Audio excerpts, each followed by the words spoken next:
નમસ્કાર મિત્રો, આજે આપણે સરસ મજાની વાત લઈને આવી ગયા છીએ કે ગરીબ લાકડહારો અને રાજાની ગુપ્ત પરીક્ષા. કે રાજા એ લાકડા કાપવાવાળાની કેવી પરીક્ષા લે છે ને તેના વિશે જ જણાવવાના છે. ખૂબ જ મજા આવશે. આ વાર્તાને પૂરેપૂરી તમે સાંભળજો. તો વાત ચાલુ કરીએ. એક સમયની વાત છે.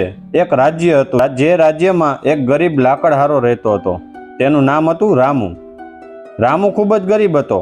તેની પાસે ન તો પોતાનું ઘર હતું કે ન તો કોઈ ખેતર. તે રોજ જંગલમાં જઈને લાકડા કાપતો અને બજારમાં વેચીને પોતાનું પરિવારનું પેટ પાલન કરતો. રામુ ખૂબ જ ઈમાનદાર અને મહેનતુ હતો. તે ક્યારેય કોઈનો હક નથી મારતો. જે મળે તેમાં સંતોષ માનતો. તેની પત્ની ગૌરી અને એક નાનો દીકરો મોહન હતો. બંને ખૂબ જ સારા સ્વભાવના હતા. એક દિવસ રામુ લાકડા લઈને બજારમાં જવા નીકળ્યો ત્યારે રસ્તામાં તેને એક વૃદ્ધ માણસ બેઠેલો જોવા મળ્યો. તે ખૂબ જ થાકેલો અને ભૂખ્યો દેખાતો હતો.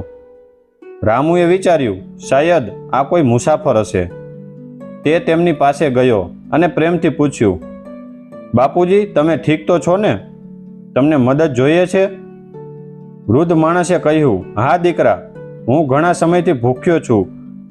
જો તારી પાસેથી કંઈ ખાવા મળે તો મને ઘણો આનંદ થશે. રામુએ પોતાના પાસે રહેલી થોડીક રોટલી અને ડુંગળી તેમને આપી દીધી. વૃદ્ધ માણસે તે પ્રેમથી ખાધું અને રામુને આશીર્વાદ આપ્યા. રામુ લાકડા વેચીને ઘરે પરત ફરી રહ્યો હતો ત્યારે રસ્તામાં તેને રાજાપુરના મહેલ તરફથી એક સૈનિક મળ્યો. સૈનિકે કહ્યું, એ લાકડહારા, રાજા સાહેબ તને બોલાવે છે. રામુ ગભરાઈ ગયો. મને? અને મહેલમાં શા માટે? પણ સૈનિકે આદેશ આપ્યો એટલે તે મહેલમાં ગયો. મહેલમાં રાજા પોતે બેઠા હતા. રાજાએ રામુને જોઈને સ્મિત કર્યું અને કહ્યું, રામુ, તું ઈમાનદાર અને દયાળુ છે. તેના વિશે અમને ખબર પડી છે. હું તારી એક પરીક્ષા લેવા માગું છું. રામુએ હાથ જોડીને કહ્યું, મહારાજ, આ ગરીબ ઉપર તમે દયા કરો છો. આથી મારા માટે ઘણું છે. રાજાએ ઈશારો કર્યો. સૈનિકોએ એક મોટી થેલી આપી. થેલીમાં સોનાના સિક્કા ભરેલા હતા. રાજાએ કહ્યું, આ થેલીમાં સોનાના સિક્કા છે. હું ઈચ્છું છું કે તું આ થેલી લઈને ચાલ્યો જા. આ કોઈને કહેવું નહીં. જો તું આ લાલચમાં પડશે નહીં તો જ તું સાચો માણસ છે. રામુ થોડી વાર માટે શાંત રહ્યો. તેમના મનમાં વિચાર આવ્યો, આટલા સોનાથી આપણું જીવન બદલાઈ શકે? પણ આ તો મારી કમાણી નથી. આ ખોટું છે. થોડી વારમાં રાજાએ ફરીથી પૂછ્યું, કેમ રામુ, લઈ જઈશ ને આ થેલી? રામુ દઢ અવાજમાં બોલ્યો, મહારાજ, હું ગરીબ છું પણ ચોર નથી. આ તમારું છે. હું આ લઈ જઈશ તો મારા બાળકોને ઈમાનદારીનો પાઠ કેવી રીતે શીખવીશ? રાજા ખૂબ પ્રસન્ન થયા. પણ હજી પરીક્ષા પૂરી નહોતી થઈ. રાજાએ કહ્યું, સરસ, હવે બીજી પરીક્ષા. પછી રાજાએ સૈનિકોને કહ્યું કે રામુને એક બંધ રૂમમાં લઈ જાઓ. રૂમમાં એક ટેબલ ઉપર ઘણી કિંમતી વસ્તુઓ રાખેલી હતી. મોતી, હીરા, કિમખાબલા, કપડાં અને ઘણું બધું. સૈનિકોએ કહ્યું, રામુ, આ બધું તારા માટે છે. તું જે ઈચ્છે તે લઈ શકે છે. રાજાને ખબર નહીં પડે. રામુએ ચારે બાજુ જોયું. એ બધું જોઈને કોઈ પણ માણસ લાલચમાં પડી જાય, પણ રામુએ આંખ બંધ કરી અને ભગવાનને યાદ કરીને કહ્યું, હે દેવ, મને સાચા માર્ગ પર રાખજો. તે રૂમમાંથી ખાલી હાથ બહાર નીકળ્યો અને રાજા આગળ આવ્યો. મહારાજ, તમે મને 2 પરીક્ષા લીધી, પણ હું તો ગરીબ માણસ છું. મને ફક્ત મારા મહેનતનું કમાયેલું જોઈએ. રાજાએ રામુની ઈમાનદારી પર પ્રસન્ન થઈ, પરંતુ હજુ એક મહત્વની કસોટી બાકી હતી. રાજા બોલ્યા, રામુ, મારી પ્રજા પર દુષ્કાળનું સંકટ આવ્યું છે. ખજાનામાંથી થોડું સોનું લઈને અનાજ ખરીદી લાવવાનું છે. આ રહી ખજાનાની ચાવી અને સોનાના 10 થેલા. તું કેટલું સોનું ખર્ચે છે અને કેટલું બચાવે છે તે તારી બુદ્ધિ અને સચ્ચાઈ પર નિર્ભર છે. રામુએ રાજાની આજ્ઞા માની અને બજાર તરફ નીકળ્યો. રસ્તામાં ઘણા લોકોએ તેને સમજાવવાનો પ્રયાસ કર્યો. પહેલો માણસ, રામુ, આટલું સોનું છે, થોડું પોતાના માટે રાખી લે. રામુ: ના ભાઈ, આ રાજ્યનું છે, હું એક પૈસો પણ મારી માટે નહીં રાખું. પછી બીજો માણસ મળ્યો. તેને કહ્યું, તારા પરિવારની ગરીબી દૂર થઈ જશે. રામુએ કહ્યું, ઈમાનદારી ગુમાવીને સુખી થવાથી સારું નહીં, ઈમાનદારીથી ગરીબ રહેવું. રામુ સીધો અનાજના વેપારી પાસે ગયો. તેણે બજારમાં બધા ભાવ પૂછ્યા, સારો ગુણવત્તાવાળો અનાજ શોધ્યો અને બહુ જ સમજદારીથી ખરીદી કરી. બાકીનું સોનું પણ ખજાનામાં પરત રાખવા માટે બાંધીને લઈ આવ્યો.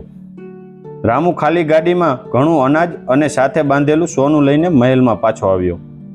રાજાએ પૂછ્યું, રામુ, તું સોનું બચાવી લાવ્યો? રામુ નમ્રતાપૂર્વક બોલ્યો, હા મહારાજ, પ્રજાની સેવા માટે જેટલું જરૂરી હતું તેટલું જ ખર્ચ્યું. બાકીનું સોનું અખૂટ પરત લાવ્યો છું.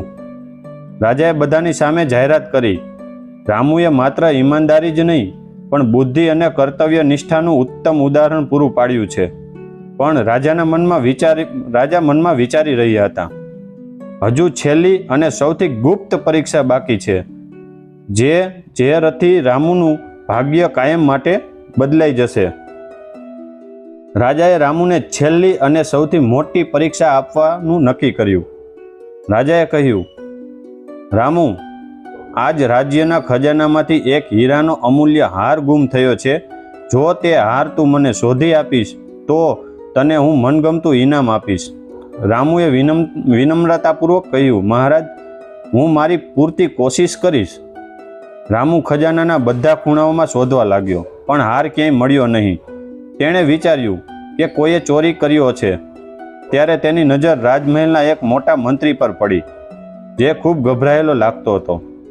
રામુએ હિંમત કરીને રાજાને કહ્યું, મહારાજ, મંત્રીશ્રીના ચહેરા પર તો ડર દેખાય છે. કદાચ આ હાર એમણે જ લીધો હોય. રાજા વિચારમાં પડ્યા, પણ સત્ય જાણવા મંત્રીને બોલાવ્યા. મંત્રીને કડકાઈથી પૂછતા તેમને સચ્ચાઈ કબૂલ કરી લીધી. હાર એમણે જ પોતાના સ્વાર્થ માટે છુપાવ્યો હતો. રાજાએ મંત્રીને સજા આપી અને હાર પરત મળી ગયો. રાજા રામુ તરફ જોઈને કહ્યું, રામુ, તારી બુદ્ધિ, હિંમત, ઈમાનદારીની કારણે સત્ય બહાર આવ્યું. તું ખરેખર આ રાજ્યનો ગૌરવ છે.